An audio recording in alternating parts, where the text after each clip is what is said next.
Welcome, everybody. My name is Mina Jane, and I'm the director of the Ashland Public Library in Massachusetts. I see we have people here from all over the place, so I just wanted to clarify. Very excited to be here with Jeremy D'Entremont, who was here with us last year talking about haunted lighthouses, and it was so much fun that he actually created a 2.0 for us, but hopefully he'll do it for other people as well. So just really quickly, wanted to say thanks to the Friends of the Ashland Public Library for supporting all of our programs. I would like to thank Jeremy for letting us partner with some other libraries in the area, and I will list them in the chat so I don't take up too much time here. But when libraries get together, we make magic, and we've made this program. So we're very excited about that. And Jeremy's going to talk for about an hour, maybe a little bit less, and then we'll have some time for Q&A. So this program's going to go until about 8:15. If you have questions, please put them in the Q&A. There's a button at the bottom of your Zoom screen. I can't always keep track of all the questions in the chat, but feel free to use the chat to chatter with each other. And I'll kind of pay attention to that because you guys are always really fun. So Jeremy D'Entremont is amazing. He is somebody we've met before. If you've heard him speak before, you know this is going to be the best hour of your week. He is the president and historian of the American Lighthouse Foundation and historian for the U.S. Lighthouse Society, and author of more than 20 books and hundreds of articles about lighthouses in maritime history. So he knows of what he speaks. Welcome, Jeremy. Thank you so much for doing this with us again. Thank you so much, Mina. It's really nice to be here. And this is, in fact, the world premiere of more haunted lighthouses tonight. And as I was telling you a little while ago, I was still fiddling with some of the fine points about an hour ago. So these things are never set in stone. You know, this talk I did for you last year, I'm always changing a little bit. So I'm hoping I didn't accidentally put something in this talk that I included last year. But if I did, that's might be a very small overlap, but certainly not much. But these are mostly different lighthouses I'm talking about tonight.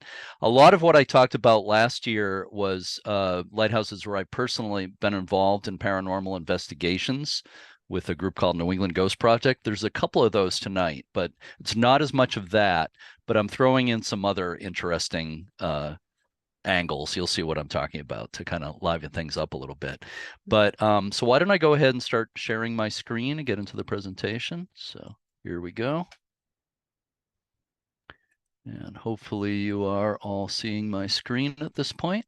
And it says participants can now see your screen. So I guess you are. So first of all, I'll just do a real quick introduction here because if any of you saw my talk last year, you might remember that I did a fairly extensive introduction talking about the sort of what I call the dark side of lighthouses, but I'll just recap a little bit of that. I think it's no secret that lighthouses are one of the most positive symbols or icons in our culture. It's no accident that churches and schools and all kinds of businesses use lighthouses as a symbol. They represent strength and guidance and hope and steadfastness and on, just all kinds of positive qualities. But with that said, I like to say that lighthouses also seem to have a dark side. Especially at night, you look out, you see that flashing light way out in the water, maybe out on a rock, miles offshore. It kind of it has a mysterious quality to it, and I would say it sparks our imaginations for sure. And the dark side of lighthouses has had a long appeal to writers and filmmakers. It's not that well known, but Edgar Allan Poe, when he died, left behind fragmentary notes of a story he was writing about a lighthouse keeper, an isolated lighthouse keeper in England. He definitely had something spooky, creepy in mind, but we'll never know exactly what he had in mind because he died before he finished the story. But he's one of many writers who has been inspired by the dark side of lighthouses. And I'm going to play you a few film clips interspersed in my talk tonight to kind of illustrate what I'm talking about, the dark side of lighthouses. And this first one is from 1948. I'm going to play about a 2-minute clip from a movie called Portrait of Jenny. It was a David O. Selznick production, you know, the guy who produced Gone with the Wind, starring Joseph Cotten and Jennifer Jones, who were pretty big stars at that time. And the lighthouse you see here in the film was Graves Light in Boston Harbor, although some of the shots is pretty obviously a miniature, but for the time they did some pretty good special effects. So basically Joseph Cotten had played an artist who is goes out to this lighthouse to paint, but there's this mysterious woman, Jenny, and he is out in a storm at the lighthouse, and she is somewhere on the rocks, and he's calling to her, and she may or may not be a ghost. You have to see the movie to understand it all. But let me go ahead and play this clip.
Okay. You can see the whole movie on YouTube, by the way. So if you want to know what happens before and after that, check it out on YouTube. And by the way, I was just at Graves Light a couple of months ago, and it was almost as rough that day as it was in the movie. And it was pretty hard getting off of there, but it wasn't quite as bad. But it's an amazing place. So let me get started on my stories tonight. This is Penfield Reef Light in Connecticut. I'm going to go more or less south to north geographically with my stories tonight. So Penfield Reef is off Fairfield, Connecticut. It's on the border with Bridgeport and western Long Island Sound. And the reef, Penfield Reef, is a very dangerous area. There are a number of shipwrecks there over the years. It was a peninsula for centuries and then gradually wore down to a series of islands and eventually to the shoal or reef as it is today. The lighthouse here was built in 1874 and it is now privately owned. It was recently auctioned by the federal government. And here's an early 1900s postcard of the lighthouse. The ghost story related to Penfield Reef Light to me is one of the most interesting ones that I've ever found because it relates to a real incident, something that really happened there. In a lot of cases, these stories kind of are connected to what I would call legends rather than true history. But in this case, it is connected to something real. So in the picture on the right, the man on the right there is Rudolph Iten, I-T-E-N. I don't know the identity of the other keeper in that picture, but that's from a newspaper photograph. And Rudolph Iten was the assistant keeper in 1916 when this incident happened that I'm going to tell you about. A little after noon on December 22nd, 1916, keeper Fred Jordan, the principal keeper, again, Iten was the assistant, keeper Fred Jordan left Penfield Reef Lighthouse in a dory to row to shore to meet up with his family for Christmas, to visit his family for Christmas. His family, of course, lived on shore, and he had with him wooden toys that he had carved himself to bring to his children. As he was rowing to shore, a severe squall came up very suddenly. The wind became very dangerous, and the seas grew rough as he was rowing to shore. Keeper Iten, assistant keeper Iten, was watching and saw Jordan's boat capsize in heavy seas. Jordan clung to the overturned boat for a while. Iten tried to launch a sailboat from the lighthouse because he couldn't because the winds were just too high. And a while later, he was able to launch the boat, but still The seas were quite rough, and in the distance he saw the boat caps. He saw Jordan actually go under. He had been holding on to the boat, and he saw him disappear in the water about 3 p.m. Here's a historical picture. You see the foghorn protruding from the front of the lighthouse there, which is interesting. So sadly, the body of Keeper Jordan was eventually recovered. And in his pocket, a note was found that he had meant to leave for assistant keeper Eiton. And the note was reminding Eiton to finish the log entry for that day, his entry in the keeper's log. So Eiton was absolved of any blame for the death of Keeper Jordan, and he actually became the next principal keeper at Penfield Reef. A few days later, then he was principal keeper, Eiton, was working at a desk inside the lighthouse when he said he saw a ghostly figure gliding down the tower's stairs from the lantern and disappearing from view. He looked around, he got up and looked around, but there was nobody there. He returned to his desk, and what he did, he found that the logbook, the station's logbook, had been mysteriously moved to the desk and was open to the page, the entry for December 22nd, the day that Jordan had died. So it was almost like Jordan was reminding him again to finish the log entry for that day. There was a newspaper article sometime later where Eiton was interviewed, and I'll read you a quote from that. Excuse me. He said, quote, "I have seen the semblance of the figure several times, and so have the others." He's referring to 2 assistant keepers, "and we are all prepared to take an affidavit to that effect. Something comes here, that we are positive. There's an old saying, what the reef takes, the reef will give back," unquote. There's an interesting old drawing of Penfield Reef Lighthouse. Many later keepers at the lighthouse reported the light behaving strangely for no apparent reason. And there are some other stories as well. The owner of a power boat reported that in rough weather, his boat was guided to safety by a mysterious figure in a rowboat who vanished once the yacht reached safety. Another time, 2 young boys were fishing near the lighthouse and their boat capsized. A man appeared out of nowhere and pulled the boys to safety on the rocks. And as they gradually came to, they went to the lighthouse expecting to find the keeper who would save them, but there was nobody there. And they say, the words "they say" are a very important ingredient to a lot of these stories, but they say to this day, mariners off the Connecticut coast claim that in stormy weather, the specter of a lighthouse keeper is seen on the lantern room gallery or floating above the reef itself at Penfield Reef Lighthouse. So moving on, this is another lighthouse in western Long Island Sound, not too far from Penfield Reef. This is Sheffield Island Light, which is on the approach to the harbor of Norwalk, Connecticut. It's a really nice style lighthouse. There are several like this built around that same time. This one was built in 1867. Several others in Connecticut and New York that look like this were built around the same time. It is owned today by the Norwalk Seaport Association, and it's open for tours in the summer. This picture was taken in the winter, actually, a few years ago. So in the summer, you don't see the shutters all closed like this. Excuse me. Somehow the shutters being closed make it look a little bit more ghostly, maybe. So there's a couple of interesting stories about this one. In 1991, there was an archaeologist by the name of Karen Orosky, and she was working on Sheffield Island doing some kind of archaeological dig. She said that one day as she was approaching the island in a boat, she heard what she described as hypnotic and mystical music coming from the island with no apparent source. She also heard a non-existent foghorn and distant cries for help.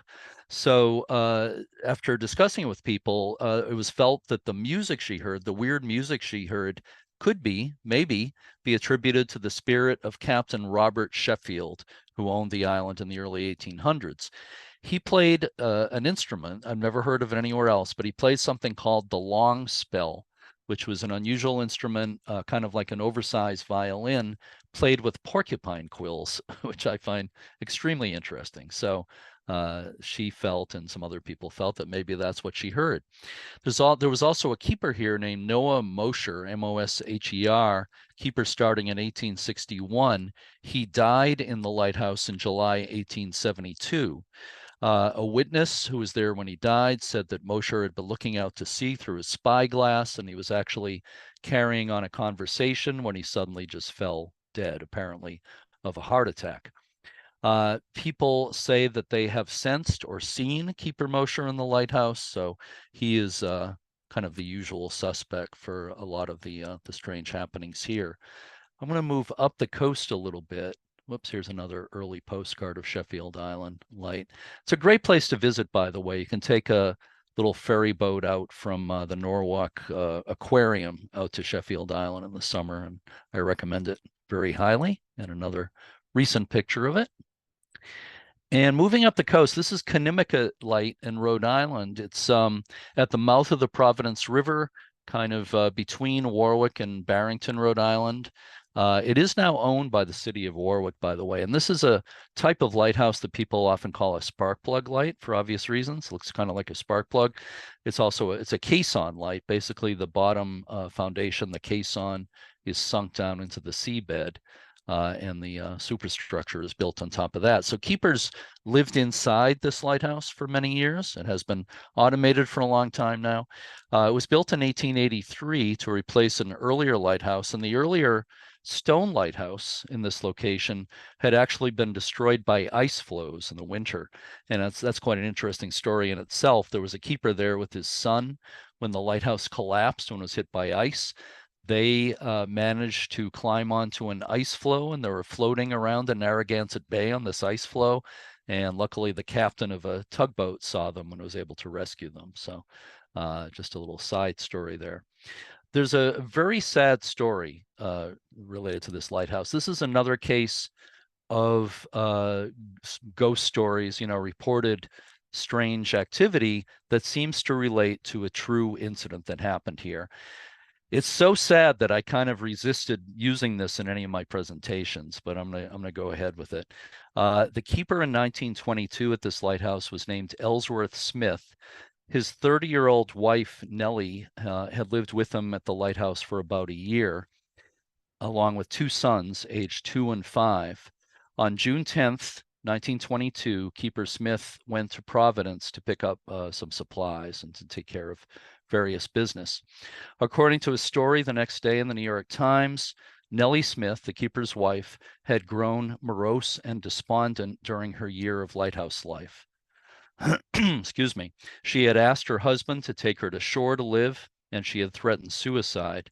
That day, while her husband was gone, Nellie found his keys and she opened a medicine cabinet. She gave poison tablets to each of her sons, telling them they were candy. The older boy spit out the tablet, but swallowed enough to become sick. So Keeper Ellsworth Smith returned in his dory to the lighthouse about 6 p.m. He entered to find his younger son, Russell, lying dead on a table and his wife dead in bed. The older boy, Ellsworth Jr., was in agony, and Smith rushed him to ashore for medical assistance, and he eventually recovered. So at least he made it through. There was a Coast Guard keeper at Conimicut Light. This is an early 1900s postcard. There was a Coast Guard keeper in the 1950s by the name of Paul Baptiste. And I knew him. He lived just down the road from me in Hampton, New Hampshire. And it was 1955 when he was assigned to relieve the civilian keeper who was there at the time for a couple of days. And Paul Baptiste slept his first night there in a storage room just below the lantern room. And in the morning, when he got up the next morning, the keeper's wife was there, and she asked him if he had seen a ghost during the night. And he laughed, and she explained that the ghost of a former keeper's wife often appeared at night in the doorway of the room where Baptiste had been sleeping. And he said, quote, "I didn't sleep there that night, and I was far away from Conimicut Lighthouse the next day," unquote. Can't blame her for that. So here's a Coast Guard photo, circa 1950s, around the time Paul Baptiste was there. And this man is Fred Mickelson, a great guy and a former Coast Guard lightkeeper, and he was at Conimicut Light in the late 1950s. And he still does presentations about life at lighthouses, about what it was like being an actual lighthouse keeper. And I took this picture at a presentation a couple of years ago. Fred said that he never experienced any ghosts at Conimicut, but he said, quote, others in the crew thought they had seen shadows or perceived movement along the stairway near the second landing, unquote. He also said that one summer morning, about 1959, the officer in charge, named Sam Harris, and Fred Mickelson, awoke to find bloody footprints leading from the boat landing right into the kitchen inside the lighthouse. The two men didn't believe in ghosts, but they thought it was pretty strange. But he decided that it must have been what he called shellfish pirates who left those footprints. He said they often worked illegally at night and had probably come in looking for maybe first aid materials or whatever, and then left. After that, he and the other guy stationed there made a point of locking the doors at night, which I can completely understand. But it's an example that sometimes weird things are not necessarily a ghost or paranormal in origin. There are sometimes other explanations. So moving along the Rhode Island coast, this is on Block Island, which I'm sure a lot of you know is several miles off the coast of Rhode Island. And pardon me, I've all day today I've had a bit of laryngitis, so my voice is not great tonight. I'm gonna have to clear my throat occasionally. Excuse me. So this is Block Island Southeast Light in Rhode Island, and it's a beautiful building. It's one of my favorite lighthouses architecturally, established in 1875. And you see on the lower picture that it's fairly close to the edge of that bluff called Mohegan Bluff. And it was actually moved. It was quite a bit closer. And in 1993, it was moved about 300 feet back from the edge of the bluff. It was the first major lighthouse move in the country, as a matter of fact. So there's a couple of stories about this one. First of all, there's a famous legend of a ghost ship, the Palatine, that's been said to be seen off Block Island in flames. It relates to a story that is probably more of a legend rather than a true story. They say that a couple of hundred years or so ago that people of Block Island lured a ship to its doom, and it was wrecked on the shore, and they stole everything from the ship, and some versions say they even killed everybody on board the ship. That pretty definitely is not true, but it's the basis of a famous poem by John Greenleaf Whittier, and I'll just read you a little bit about his poem, the Palatine. Verse from his poem, The Palatine. Behold again with shimmer and shine, over the rocks and the seething brine, the flaming wreck of the Palatine. But again, they say that you can see the flaming ghost ship at times, but I don't think the story behind it is exactly true. So here's a aerial picture. You see how close that lighthouse was getting to the bluff before it was moved. There is also a story of a keeper here who was said to have murdered his wife in the lighthouse by throwing her down the staircase. I've seen no evidence that that's a true story, but you'll find that in different places. The ghost of the woman is said to haunt the lighthouse. She leaves women alone, but does everything she can to annoy men. She slams doors and makes all kinds of noise. She rearranges the furniture. One Coast Guard keeper claimed he was chased out of the house by the ghost and was locked outside in his underwear. Now, I can't, again, verify that, but somehow I get the feeling that he somehow locked himself out in his underwear and decided to blame the ghost. And by the way, you see that ranch house on the left in this picture? That was built by the Coast Guard, I think about the 1950s, and they used it for extra housing. The director of the Block Island Southeast Lighthouse Foundation that takes care of this lighthouse, she and her husband live in that house. I've known her for a long time. She doesn't want to talk about ghost stories at all. And I can't say I blame her, but she feels better living in that house than inside the lighthouse itself. But one more story. Some years ago, I was there and I actually met a man who was a Coast Guard keeper at this lighthouse. He told me that when he was a keeper there, he would sometimes be working in a workshop on the first floor, and he knew that nobody else was in the building, and he would hear footsteps going back and forth above him on the next floor, and he knew for a fact there was nobody there. He said that happened a number of times, and one time he said he saw a glimpse of somebody going up the stairs, and he went up and there was nobody there, and he was absolutely sure he had seen somebody. So this place definitely has its stories. whoop, there's one more picture just showing what a beautiful building that is. The Block Island Southeast Lighthouse Foundation has done a lot of good restoration there, and it is open to the public in the summer, so another great one to visit. This is Rose Island Light in Newport, Rhode Island. This is another style that was repeated in several other places around the same time. This was built in 1870, and it's just outside the harbor in Newport. It's near the Newport Bridge, the bridge between Newport and Jamestown. It is now maintained by the Rose Island Lighthouse Foundation, and you can stay overnight here. In fact, you see that building out in front of the lighthouse, that was a fog signal building, and they have an overnight room there. You can actually stay out there, which I actually did one time. It was pretty cool. So this lighthouse has some interesting stories, but before I tell you, let me just show you this interesting picture that somebody emailed to me a number of years ago. He thought that he had captured a picture of a ghost. And to tell you the truth, I had forgotten I had this picture until I was just putting this presentation together. I thought, oh yeah, this is a really interesting picture. So I don't know how well you can see it, but this, by the way, the lighthouse looks much better than this now. This is before restoration. So this is quite a few years ago. But you see, if you look in the area around the middle of the picture here, to me, it kind of looks like a part of a person, possibly the back of a person standing there. The head, if there is a head of the person, it's kind of indistinct, but I hope you can see what I'm talking about. It's not super distinct, but I find it interesting at least. Let's just leave it there. I took this picture one night when I was at Rose Island as part of an overnight investigation with New England Ghost Project. This was in March of 2011. And the reason we did this is that there had been a lot of reports of strange activity out there. And the director of the Rose Island Lighthouse Foundation at that time was named Dave McCurdy, and he was pretty interested in all this kind of thing. And he told me that he and his wife had a couple of times been sleeping in the upstairs apartment in the lighthouse, and doors opened and closed by themselves. And they were sure that they were hearing strange activity there when nobody else was there. So he was pretty sure about it.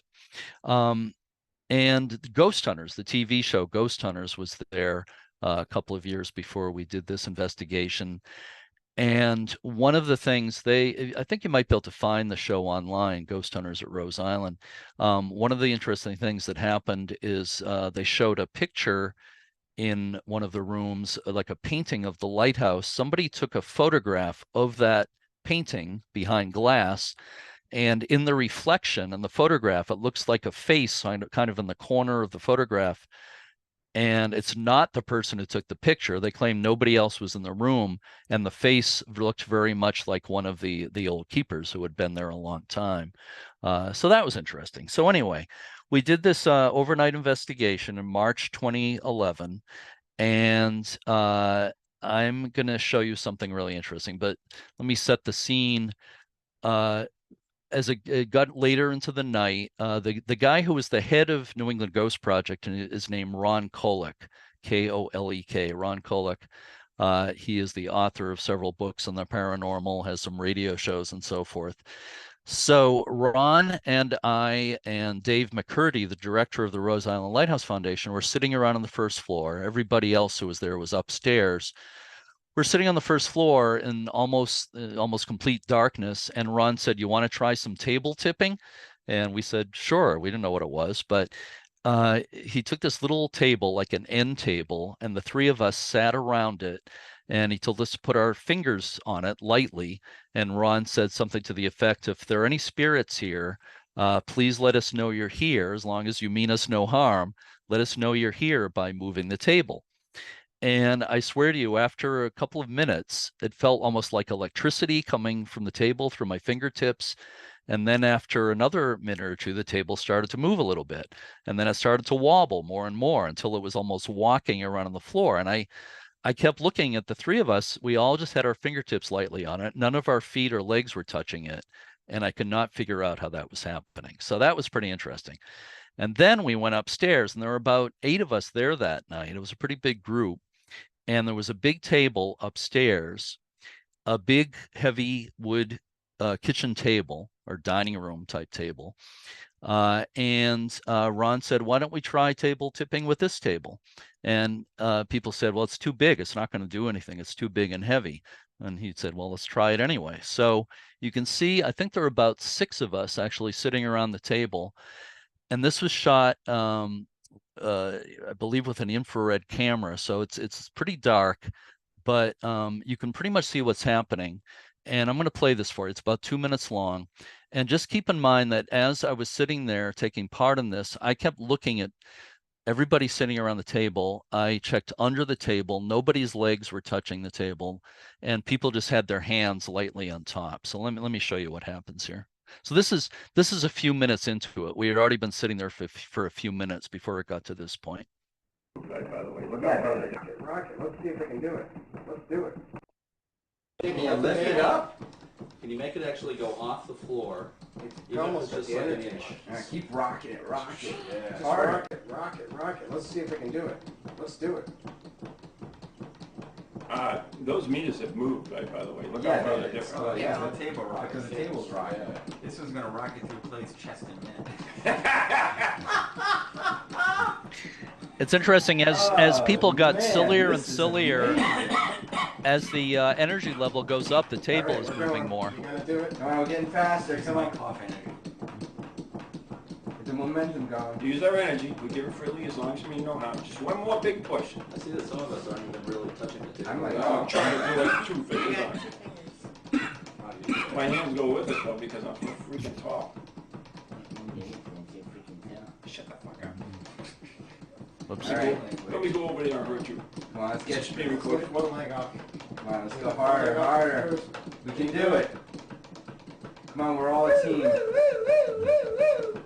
we don't need that. KR noises.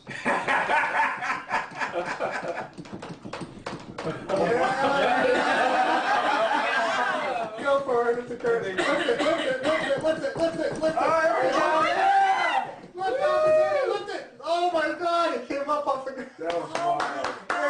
So I just realized that maybe I need to bleep a little dialogue out of that. It might have been a little slightly adult dialogue, but I apologize for that. But I think to me what's really interesting is that as people, it was late, it was like 2 a.m., something like that, we're feeling a little, kind of giddy and silly and everybody's laughing. And the more silly and loud it got, the more the table moved.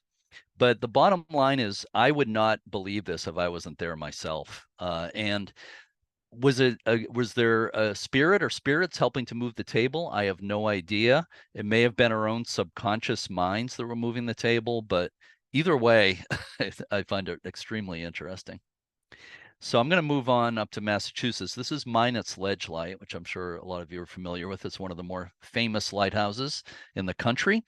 And it's off of Scituate and Cohasset on the southern approach to Boston Harbor. It's now privately owned. This one was also auctioned by the government a few years ago.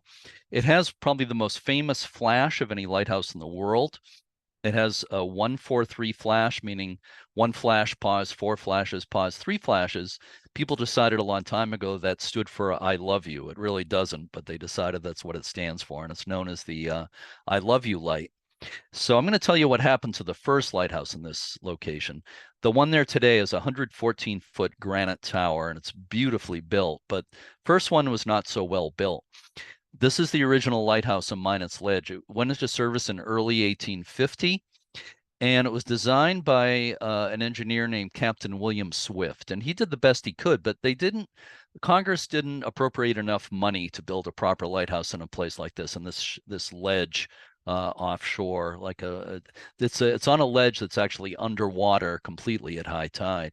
So they did the best they could with only $10,000 that was appropriated, and this 70-foot tall tower was built on iron legs or pilings that were drilled down into the rock, and with a 2-floor apartment for the keepers at the top. I would not have been too confident being the keeper at a lighthouse like this. So the first keeper was Isaac Dunham from Bridgewater, Mass. His son was an assistant. There was another assistant keeper. And they said right from the start, when there was a storm, the lighthouse would sway as much as 2 feet in each direction. which had to be terrifying. They made it through a few of those storms, and then in October 1850, all three of them resigned because they thought they wouldn't live through the storms of that winter. I don't blame them at all. The government hired a new keeper, a man named John Bennett, who was a veteran of the Royal Navy in England. He felt confident at first, but then he also said the lighthouse swayed in storms and he was afraid it was going to fall over. He actually put in an escape route. You see the rope going from the top of the lighthouse down to a rock about 100 feet away with the keeper riding the basket like a zip line down there. That was never used successfully in an emergency. In early April 1851, there was a storm that washed away the station's boat. Bennett had to go to Boston to get a new boat, and he left two young assistant keepers in charge named Joseph Antoine and Joseph Wilson, both in their 20s, Antoine from Portugal, Wilson from England. And then while they were alone out at the lighthouse, on April 16th, a much worse storm than the earlier one came into the Boston area. And late that night, people on shore could see the light of the lighthouse, and they heard the fog bell well into the night, but then there was no sound and no light, and everybody knew what had happened. This is an artist's depiction of what happened in the wee hours of April 17th, 1851. Promptly, the legs snapped one at a time until the whole lighthouse went over. The two young keepers apparently tried to swim for shore, but they both died of exposure, and their bodies were eventually found. So it's one of the more famous tragedies of American lighthouses. The positive part of the story is that the new lighthouse took 5 years to build, and it is considered one of the great achievements of American lighthouse building. And this is from a newspaper article showing life inside the new lighthouse. Very Spartan furnishings, a coal stove for heat and cooking. And at least in the new lighthouse, people were not afraid it was going to fall over in the next storm. But a couple of stories about this. Some of you may know who the late historian Edward Rowe Snow was. Edward Rowe Snow died in 1982. He was the author of many, many books about the New England coast and storms and shipwrecks and pirates and maritime ghost stories and just all kinds of cool stuff. And he said that he talked to one of the last keepers of Minot's Light. It was automated in the 1940s, by the way. And this keeper told Edward Rowe Snow that one night he was sitting at the desk in his office in the lighthouse, and he was smoking a pipe, and he tapped the pipe like 3 times on the desk, tap, tap, tap. And a few seconds later, he heard a tap that was like imitating what he did, seemed to be coming from the wall, tap, tap, tap. And he thought it was the assistant keeper upstairs signaling back to him. So he yelled, what do you want? And a couple of minutes later, the assistant keeper came down into the office there and said, well, what are you calling me for? I was sleeping. And he said he didn't tap on the wall or anything like that. So they later found out that in that first lighthouse, there was a pipe running between the 2 floors, and the keepers would tap on the pipe to signal each other. So that was the best explanation he could come up with, that he was actually hearing possibly a tapping of a spirit from that first lighthouse. But also in rough weather, they say that often people in boats going by will see a figure on the ladder that goes up to the doorway about 65 feet up on Minot's Light. They'll see a figure on the ladder waving to passing boats, like waving them away and yelling, stay away, stay away, except that they say he yells it in Portuguese, which was the language of Joseph Antoine, one of those 2 young keepers who died. So it's one of the better known lighthouse ghost stories of New England. Sorry, I need to clear my throat again. Sorry. Maybe I was practicing this too much and kind of used up my voice. I'm not sure. But I'm going to show you another film clip at this point. This one, I don't know how many of you have ever heard of the movie The Monster of Piedras Blancas, but I can't say it's exactly a classic. But you can also see this entire movie on YouTube. It's set on the Central California coast, and Piedras Blancas is an area there, and it's also the name of a lighthouse there, but they actually shot it at the Point Conception Lighthouse not too far from there. Let me go ahead and play about a 1-minute clip here.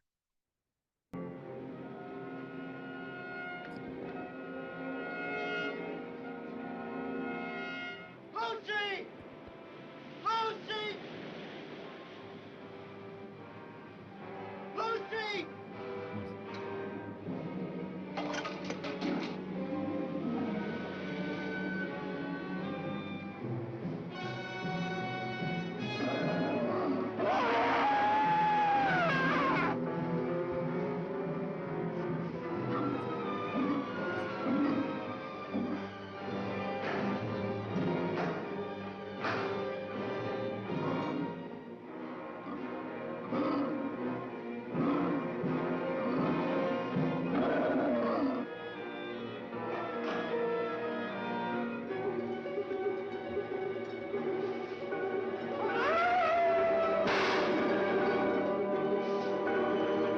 Okay, you have to watch the rest of the movie on YouTube to see what happens next. Obviously, this is a high point of American cinema. I don't need to tell you that. And by the way, I wrote an article about this movie probably 20 years ago, and I interviewed on the phone, I interviewed Jeannie Carmen, the actress who played the keeper's daughter, who you saw being carried by the monster there. And she had quite a life. She was buddies with Marilyn Monroe, but I won't get too deeply into that. But it was a lot of fun talking to her and writing that article. So this is Scituate Light on the south shore of Boston, near, obviously in Scituate, and not far from Minot's Ledge Light. They're only a couple of miles from each other. And actually, Minot's Light replaced Scituate Light in 1860. So when the new Minot's Light went into service in 1860, Scituate Light went dark until recent years when it's been relighted as a private aid to navigation by the Scituate Historical Society. Oh, excuse me. There's a famous story here that's not strictly a ghost story, but I'm going to tell you the basic story. It's a fascinating story. It's known as the Scituate Army of Two, and it goes that there was a keeper there. The light went into service in 1812, by the way. It's one of the oldest lighthouses on the coast. And of course, right around the time the light went into service, the War of 1812 was going on. The first keeper was named Bates. He had two daughters. One day he was away from the lighthouse, taking care of something, and he left his two daughters there in charge. They were 15 and 21 years old at the time, Rebecca and Abigail. And around that time in the war, British warships were coming into some of the harbors on the coast and doing all kinds of mayhem. So a British warship came into the harbor at Scituate. Rebecca and Abigail saw it coming in, and they saw British soldiers starting to unload into smaller boats to come ashore. Rebecca and Abigail had a fife and drum they would play for fun. They thought quickly, and they grabbed the fife and drum and started playing Yankee Doodle. And the British soldiers starting to come ashore heard Yankee Doodle coming through the breeze, and they thought that the militia was coming to head them off. They quickly retreated back to the ship, and they left Scituate Harbor. So Rebecca and Abigail Bates were credited with possibly saving severe damage to the town of Scituate. And it's most likely a true story. Historians basically believe that it really happened. And they say that ever since then, sometimes if you're at the lighthouse at night, you can hear the faint fife and drum music floating in the breeze. So that's one of the ghost stories. This picture is from a newspaper article I have in my collection. It was taken in 1967. And according to the article, the person who took the picture felt that it was some kind of paranormal what's the word I'm looking for, manifestation there. I don't know what it is. It certainly looks like a little unusual bit of light near the base of the lighthouse, and I don't know what the source of that would be, but it's not the greatest newspaper photo. You can draw your own conclusions about that. I do know Bob Gallagher, the resident caretaker, has lived there for quite a few years now, and he claims not to have encountered any ghosts in there. This is Borden Flats Light in Fall River, Mass, down in southeastern Mass. And it's another lighthouse you would call a spark plug type light, a cast iron tower built on top of a caisson. You can see that extra wide caisson was added around the bottom of it. That was after the hurricane of 38 did quite a bit of damage there and actually left the lighthouse with a little bit of a tilt. And this is my friend Nick Korstad. Nick owned Borden Flats Lighthouse for a number of years.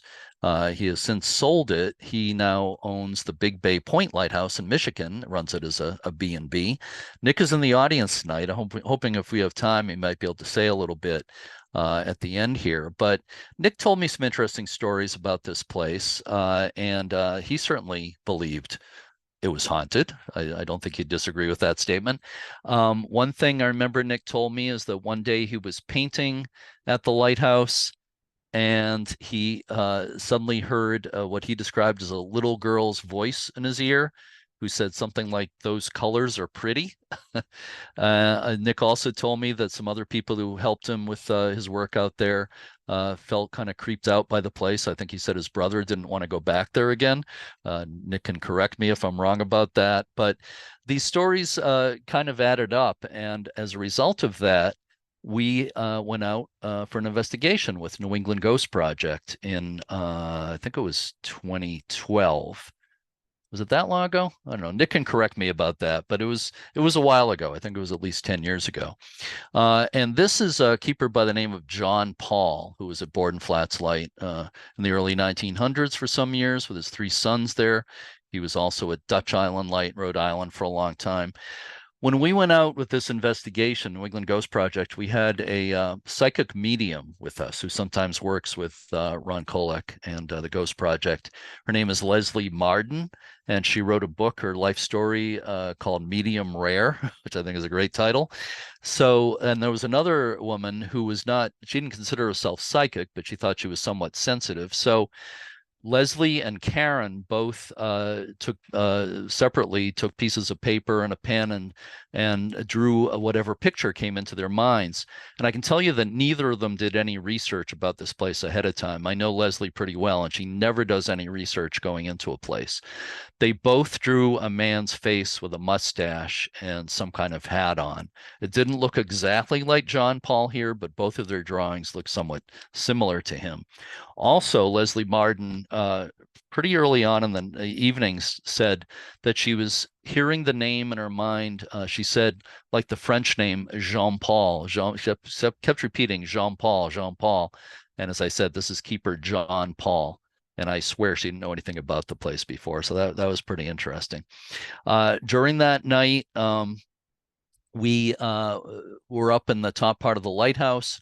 Nick and I were in the watch room, which is the level just below the lantern. We're sitting there in the dark while Ron and Leslie and Karen were all upstairs in the lantern room. And as we're sitting there, Ron had this gadget. He calls it a hack shack. It cycles through radio stations really quickly, so you get little snippets of sound. And sometimes people supposedly get interesting messages that way. I don't put a lot of stock in it, but as we're sitting there, we very distinctly heard a man's voice say, "Protect your home." And just as we heard that, and again, Nick can correct me if my memory isn't quite right, but just as we heard that, looked like a small white light went across the floor right near us. And the timing seemed really interesting. Protect your home, and this light that seemed to come from nowhere kind of shot across. So it was an interesting night for sure. But again, maybe if you have time, Nick can add something to that. I'm going to play you another really quick film clip here from a movie called Tormented from 1960. And I don't think I need to say too much about this. Darling, you look as if you were ready to kill me. Now you get this straight. I'm marrying Meg. And you get this straight, Tom Stewart. No one will ever have you but me. Help me! Please, Tom, help me! Take my hand! Pull me out! Save me, Tom, please! Please save me! Please!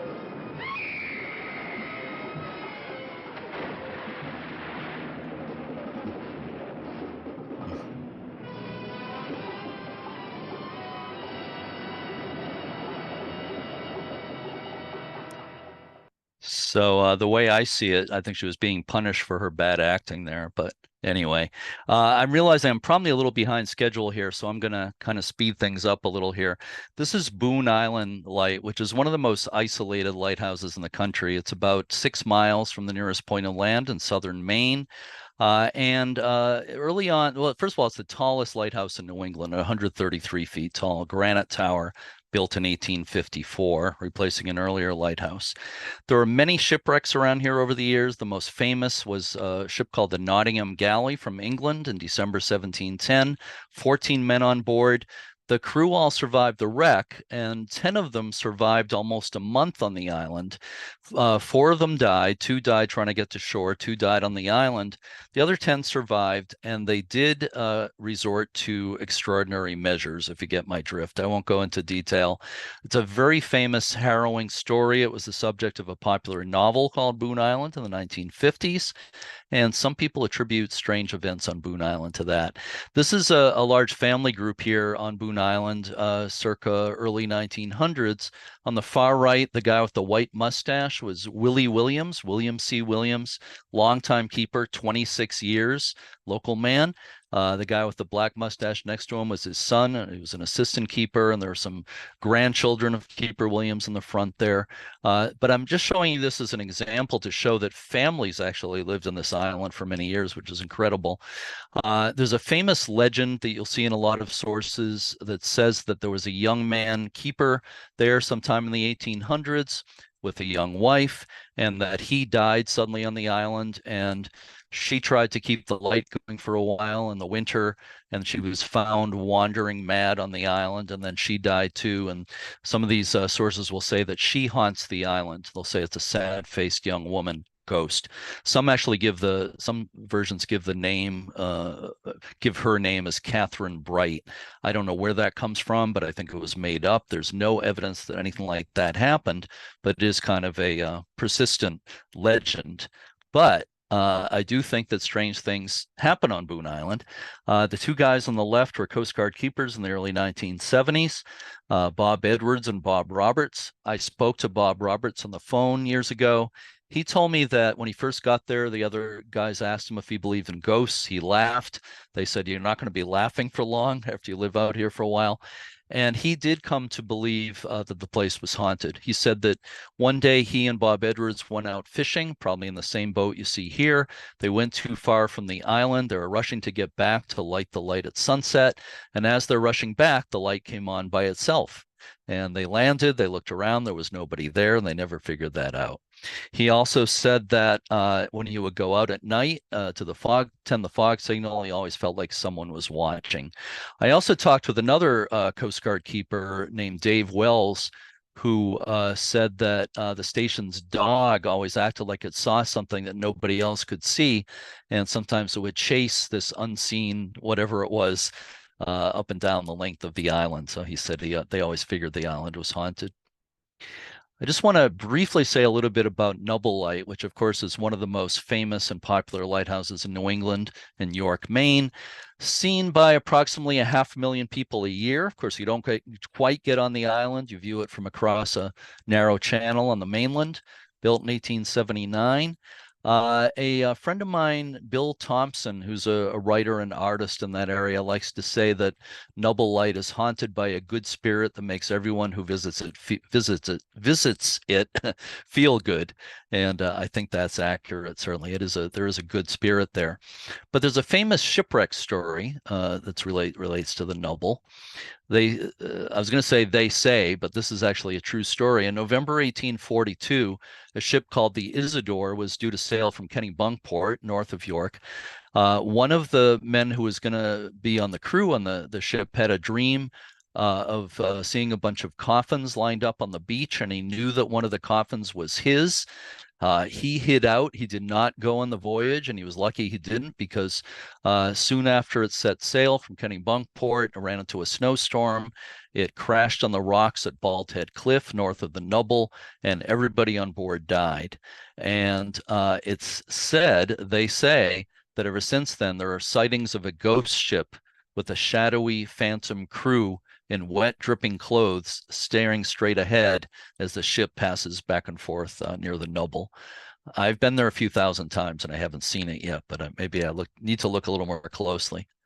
So this is Boon Island Light. I'm sorry, this is Wood Island Light off of Biddeford Pool.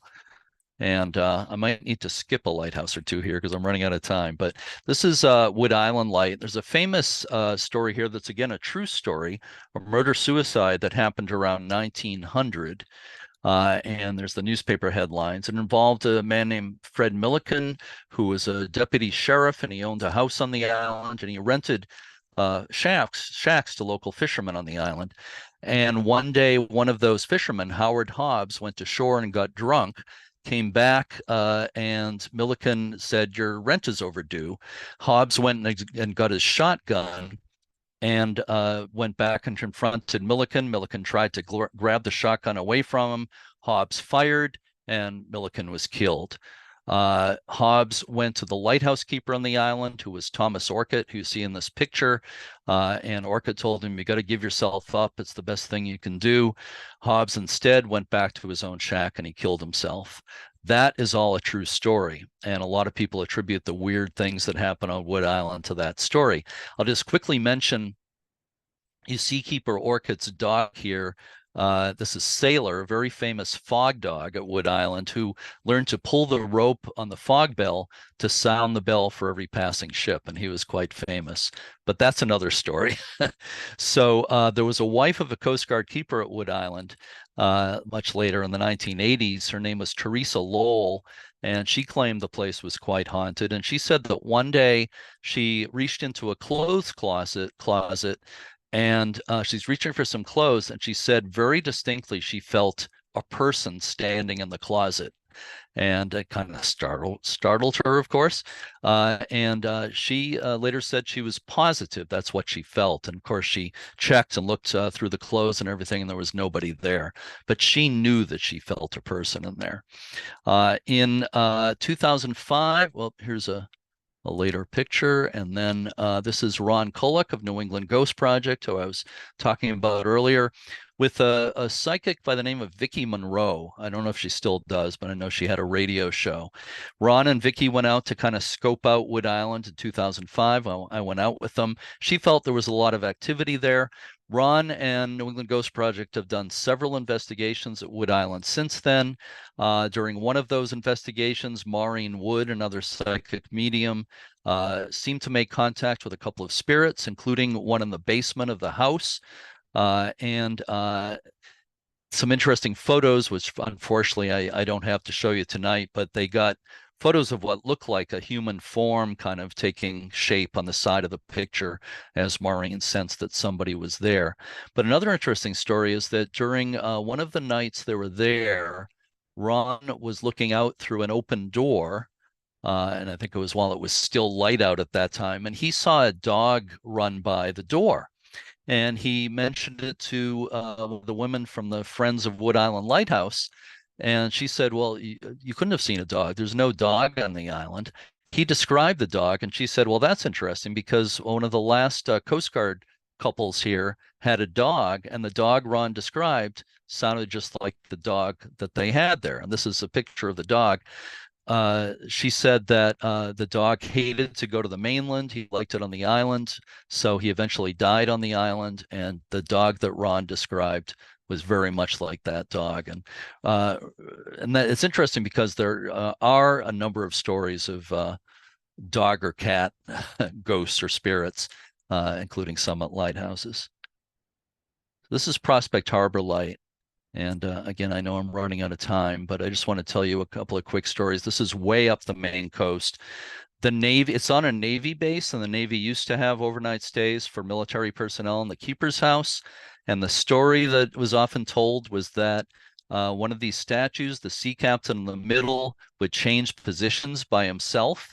People would leave him in a certain position. They'd come back and it'd be facing a different way. I think that may have started as a prank. I'm not 100% sure, but I will tell you something interesting that I once found in the log. I was visiting there and I was looking through the log, things that people had written in like a guest book.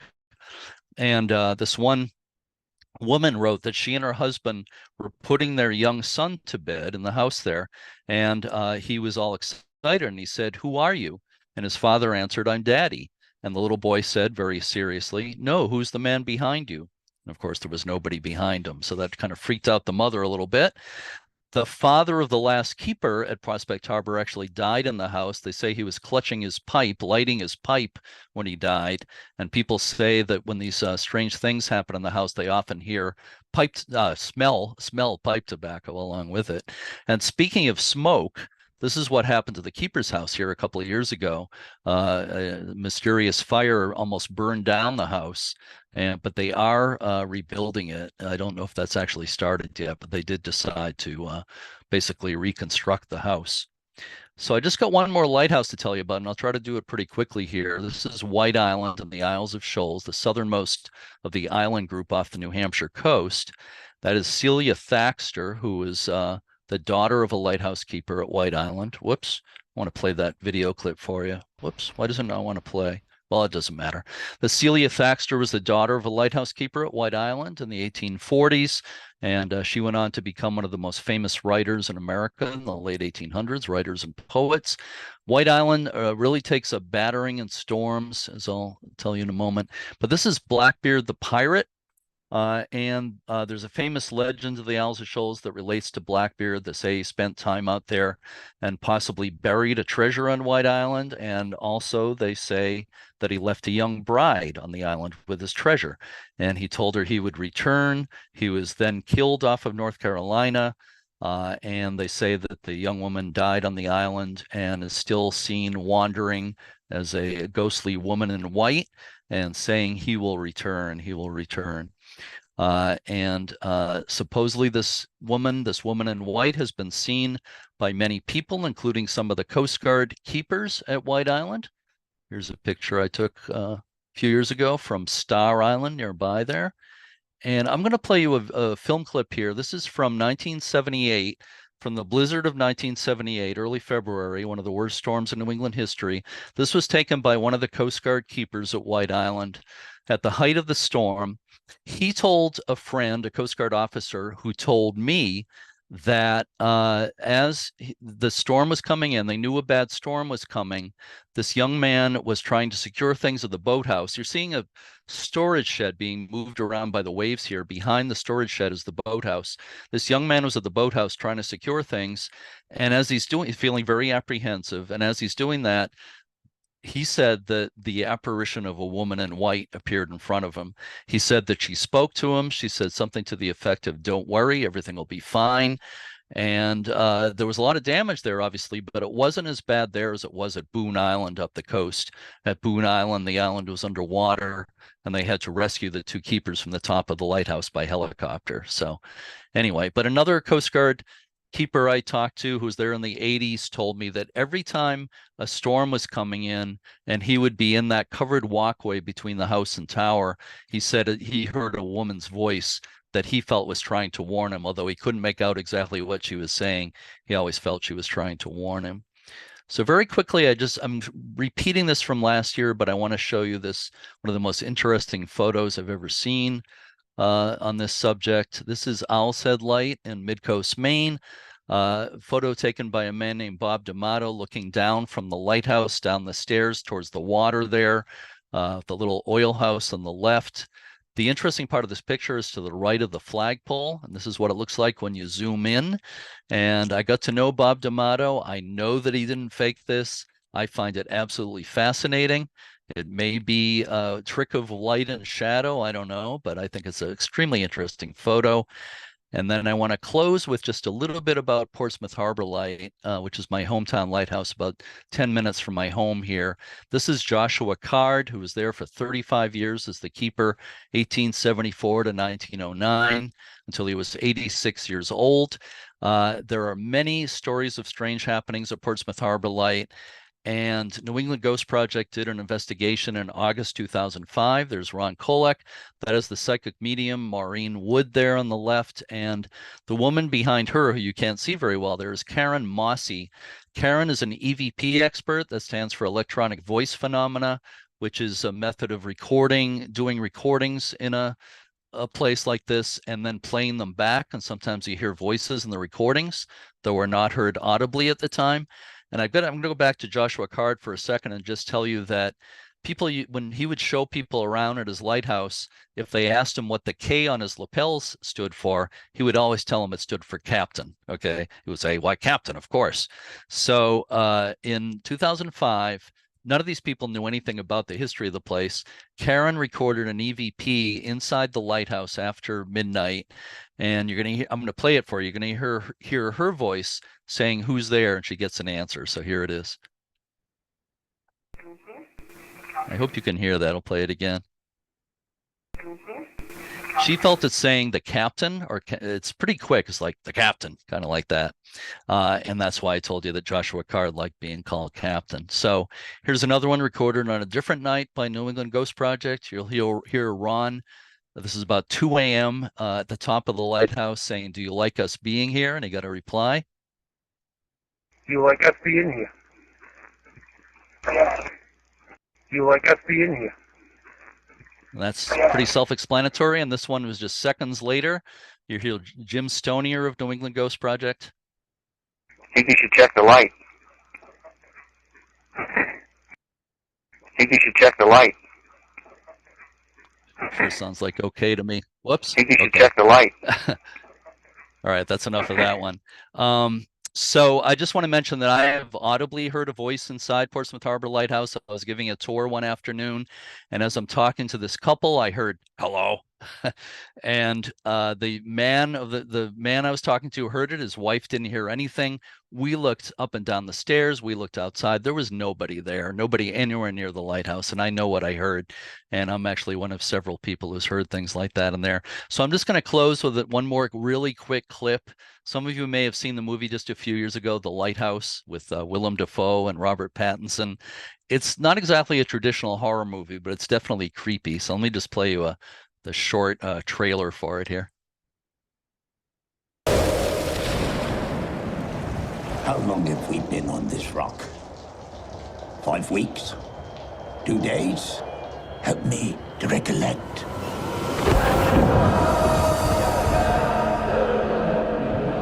It's a strange movie. It's not for everybody, but I personally kind of like it.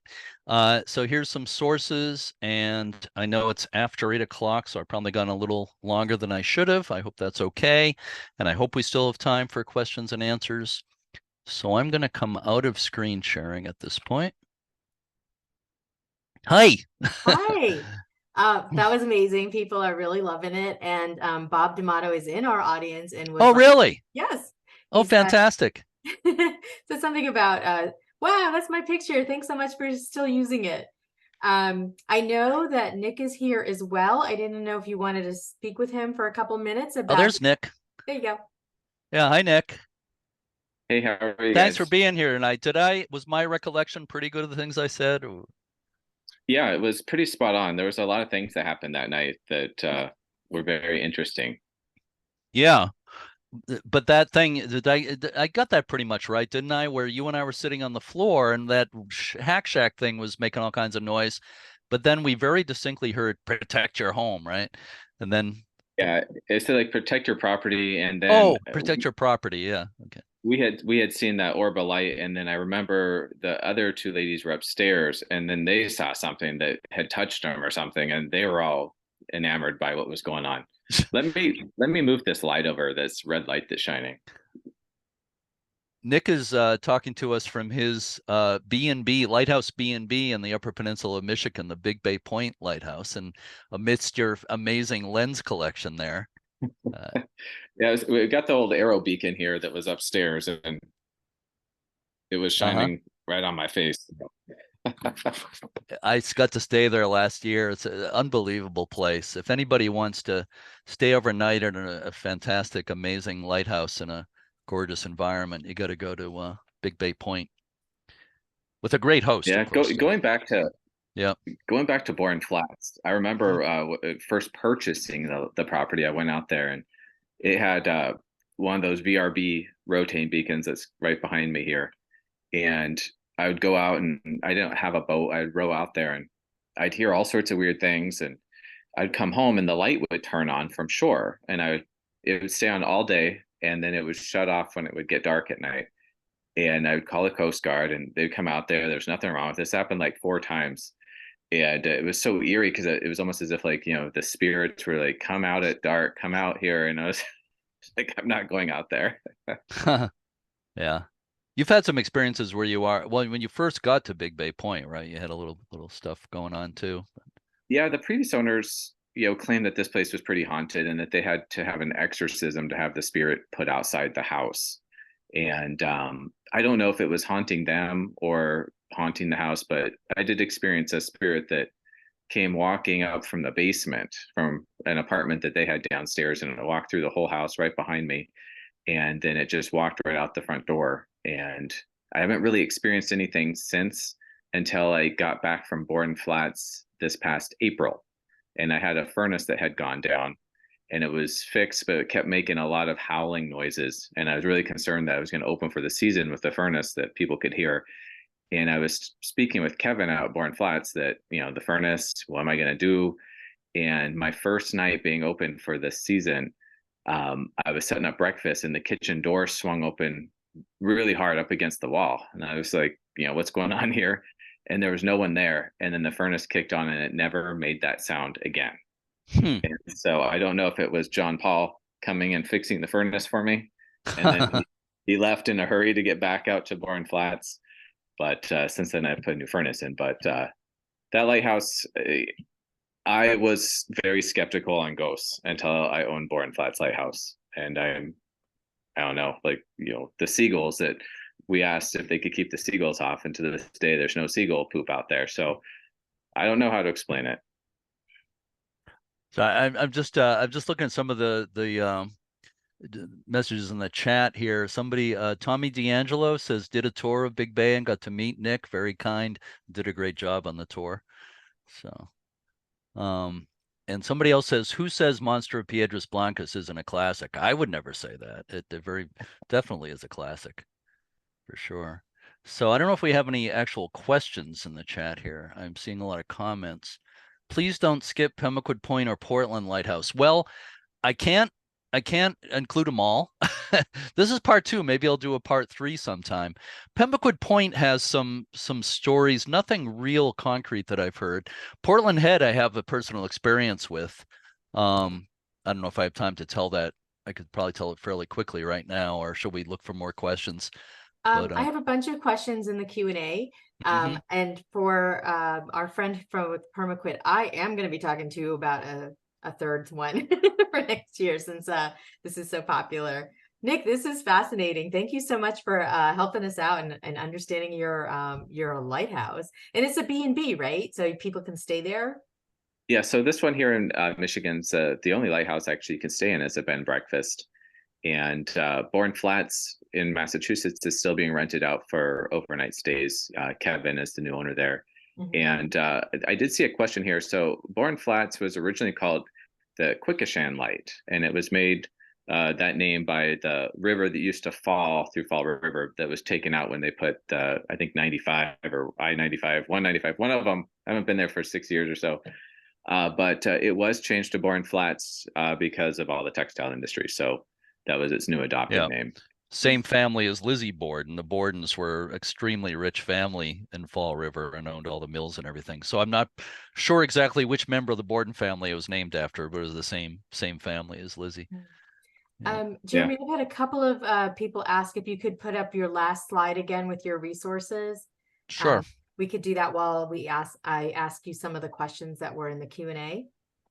Sure. Let me get it back up here. Okay. Perfect. Okay. So whoops. Sorry, let me get that back up again. Sorry about that. Must be a ghost in my machine. All right. Nick, feel free to jump in at any point. First question is from Deb. Is the Ledge Lighthouse in New London, Connecticut considered a haunt? Do you have any info on that one? Well, I had a lot about it in part 1 last year. It was one of the ones I talked about the most. So the answer is it's famous for having a ghost story. And without going into tremendous detail right now, the story that you usually hear is about a keeper supposedly committed suicide, keeper named Ernie, and they say that Ernie haunts the place because his wife ran away with the captain of the Block Island ferry. That pretty definitely is not a true story. There's nothing to indicate it was a true story, but people have experienced a lot of weird things there. There may be other explanations, but I was there overnight with New England Ghost Project. Maureen Wood, one of the mediums I showed you tonight, came up with some really interesting things that night. She felt it was a construction worker who died there rather than a lighthouse keeper. She said he's very angry because his death was covered up, and also because everybody has the story wrong. Everybody says it was a lighthouse keeper. So it was an interesting alternate explanation that we got that night. So I could go on, but it's a beautiful lighthouse too. It's a fascinating place. Yeah. So I actually put the link for the first talk in the chat early on, so people should be able to watch that. Judith asked, the postcard of Sheffield Light had Smith Island written on the bottom. Was the name changed in honor of the keeper? No. Well, yeah, actually, one of the early keepers was Gershom Smith, and he, if I remember correctly, he actually owned the island. I think he married. I'd have to check my own articles and books to be sure about this. But if I remember right, Gershom Smith married Robert Sheffield, the early owner, married Sheffield's daughter. And so the Smiths, Gershom Smith and his wife, then owned the island for a while. And I think it was then that for a while it was known as Smith Island. But historically, for most of its history, it's been known as Sheffield Island. Interesting. So Barbara asks, I'm not going to say it, Conimicut? Conimicut. I'm going to just take your word for that. Were the bloody footprints smaller like a woman's might be? I don't know. I didn't get that kind of detail from Fred. I think they were men, he thought it was what he called shellfish pirates, these men that were, doing illegal shellfishing around there. So I think it looked like men's footprints. I think you would have said if it looked like women's footprints. Yeah. I think that would be, yeah. Why do you need to touch the table when you're doing table tipping? That's an interesting question. It's sort of like it'd be even more amazing if nobody was touching it at all and the table was doing that. But you use a Ouija board, or Ouija board as people call them. You have to touch, what do they call that? The planchette that you put your fingers on and it moves around. So that's another case where you have to wonder, is it somebody's subconscious causing the movement, or are there spirits involved, or but it's kind of similar in a way.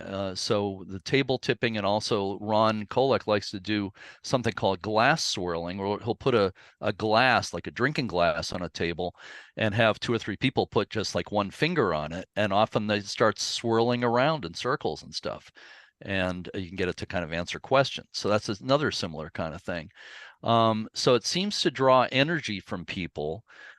Whether or not it's the people's subconscious, minds that are moving the thing, it's hard to say. It's really fascinating, no matter how you look at it. But again, I wouldn't have believed that if I wasn't there that night.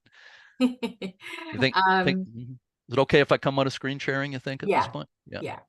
What was the name of the first movie you suggested we watch on YouTube? Was that the Portrait of Jenny was the first clip I showed. Oh. With Joseph Cotton and Jennifer Jones. Portrait of Jenny, from 1948. So that's on YouTube. Okay. Yeah, it's a pretty famous movie. Eileen asks, have you ever been concerned about your well-being while doing your project work?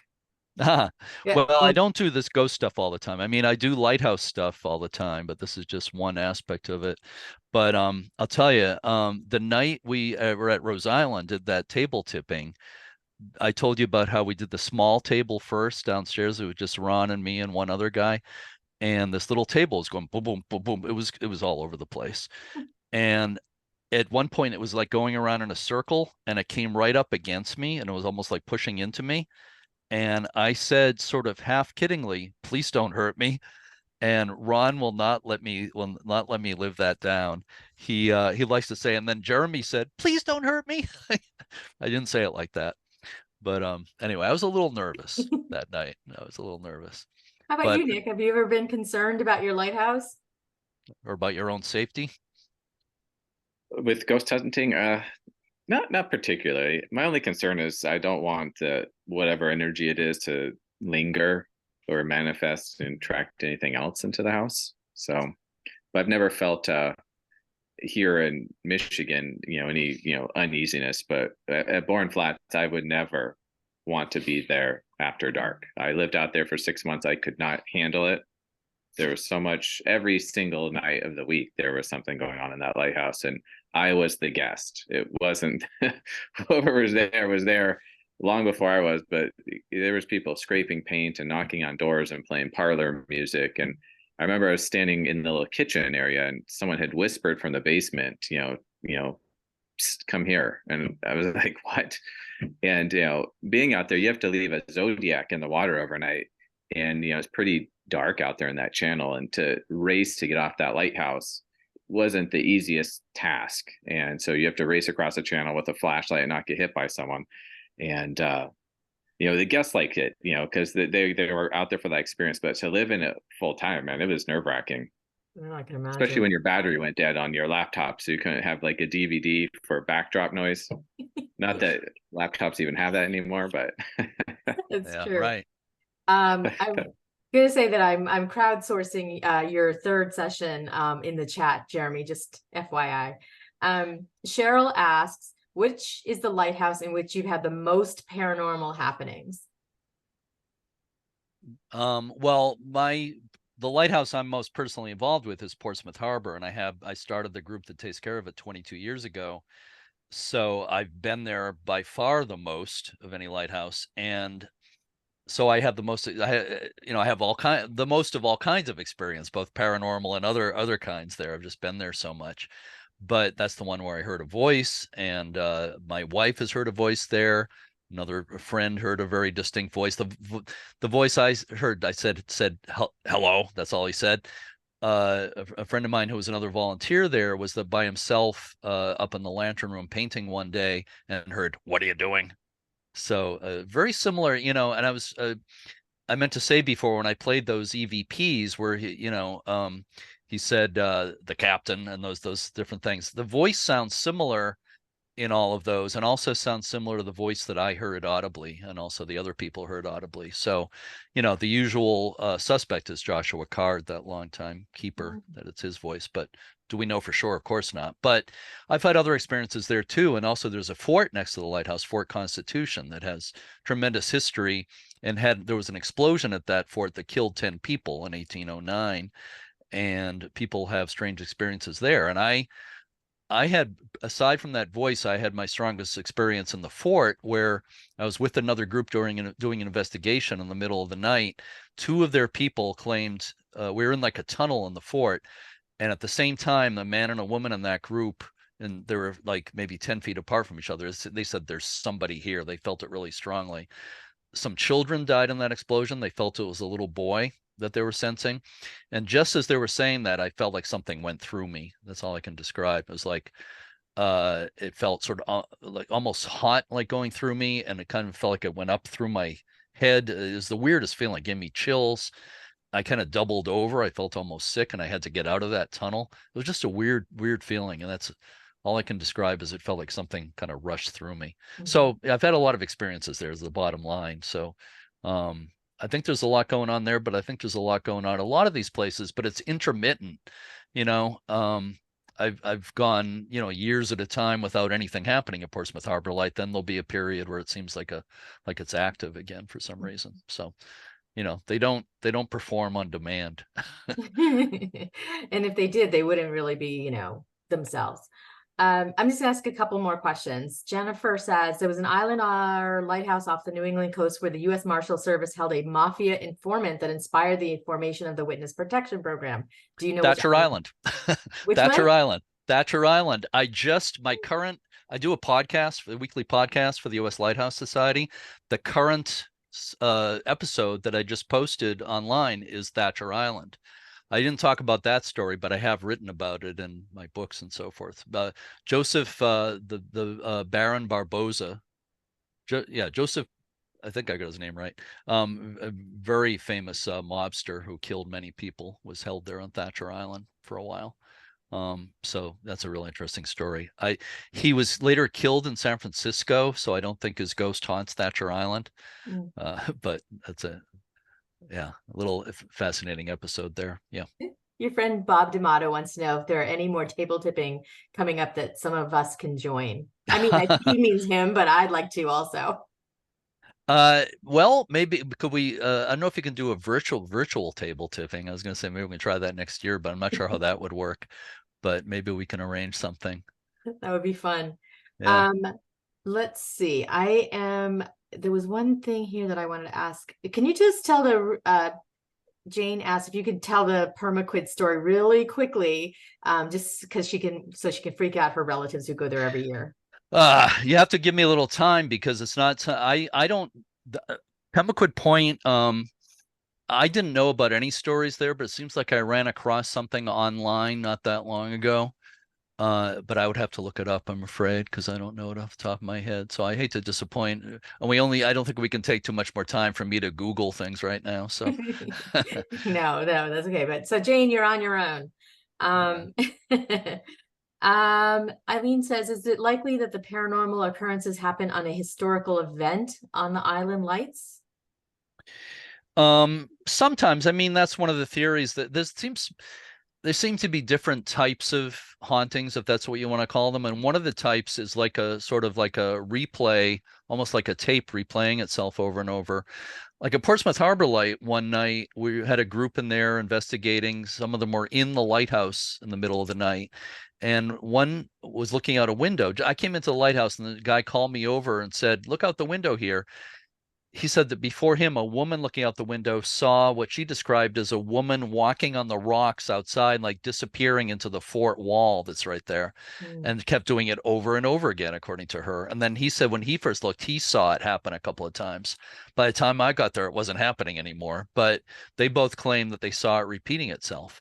And that was in the same general area where the Coast Guard said they would sometimes see a woman in the middle of the night walking on the seawall and she would disappear.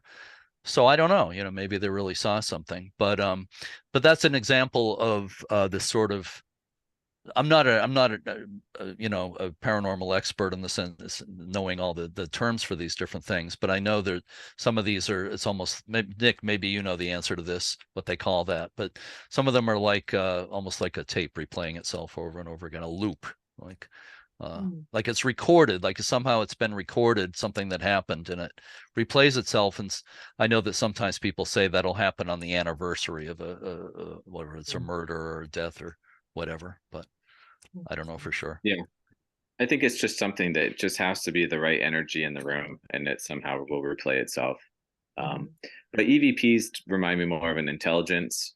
We did them out at Borden Flats. I remember asking what year it was, and this lady just said 1946. Just it was just clear as day, but you don't hear it. When you're there, it's just on the audio. Huh? Yeah, that's a true EVP is only heard on the recording. It's not heard audibly at the time. Yeah. So just one last comment from Brian, who says, I bet most people have no idea how many shipwrecks have happened off the New England coast going back 400 years, which I think is interesting because aren't lighthouses there to prevent shipwrecks? Well, you can never totally prevent shipwrecks. Lighthouses definitely cut down on the number of shipwrecks by helping to promote safe navigation. People would know where they were by spotting the lighthouses. But, most shipwrecks are due to severe weather, fog, severe storms, certainly sometimes human error. But storms are one of the big causes, and lighthouses can't prevent those. I mean, if you're caught in a boat in a hurricane or a blizzard, a lighthouse isn't much help to you. So unless they have rescue boats. That's true. Wise guy. But, wow. anyway. Thank you so much for this. This is fantastic. And people obviously really enjoyed it. And like I said, we're going to have to talk to you about a third session because now I have a whole list of lighthouses people have questions about. Nick, thank you for jumping in on with us because your perspective has been really insightful, I think. Jeremy? Thank you. Welcome. Yeah. I can't even thank you enough. You're amazing. Thank you so much, Mina. Thank you, everybody, for attending. And thank you, Nick, for taking part in this. I appreciate it. And hope to see you all again. Yep, I'll send out the video recap and some resources, and I hope you all have a wonderful and not haunted night. Good night, everybody. Take care.